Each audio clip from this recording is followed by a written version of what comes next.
Enabled machines, apparel industry जो यहाँ ODOP दे रही है, देश में 2.3% जीडीपी योगदान यही गारमेंट और अपैरल इंडस्ट्री भारत को देता है।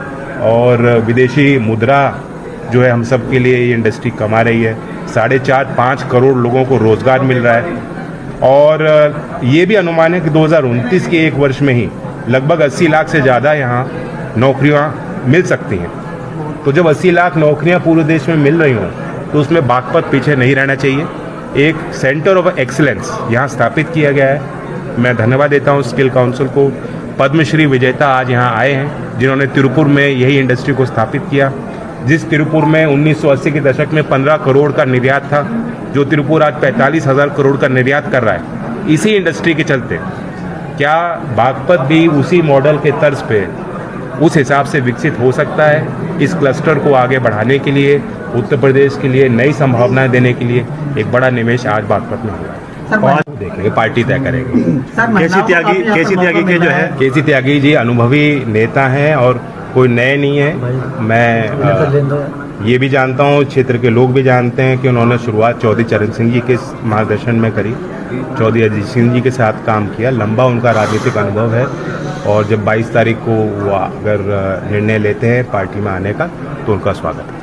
चौधरी साहब, उन्होंने एक बयान दिया, जयंत चौधरी बीजेपी के लिए बहुत जरूरी है, इसके क्या मायने? अब केसी त्यागी से समझदार और मैं कम बयान देता हूँ, वो बयान देने में भी माहिर है। केसी त्यागी से मुलाकात हुई, बात हुई? हम बात हुई।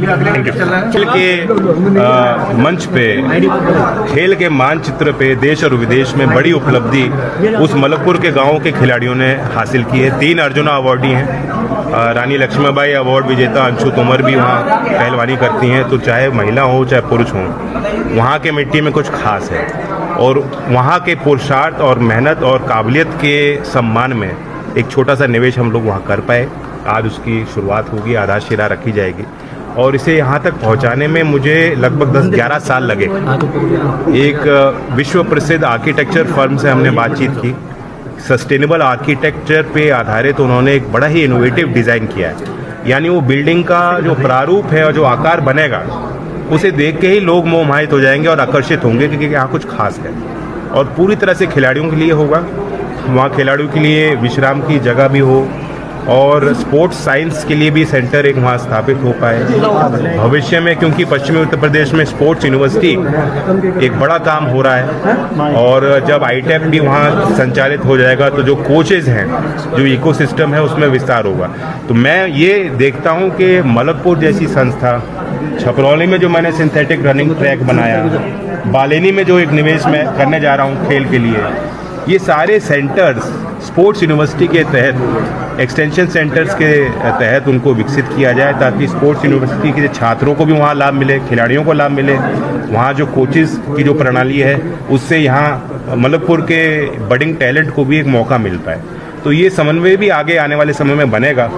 आज जो निर्माण मलकपुर में हो रहा है पूरी तरह से CSR से किया गया है।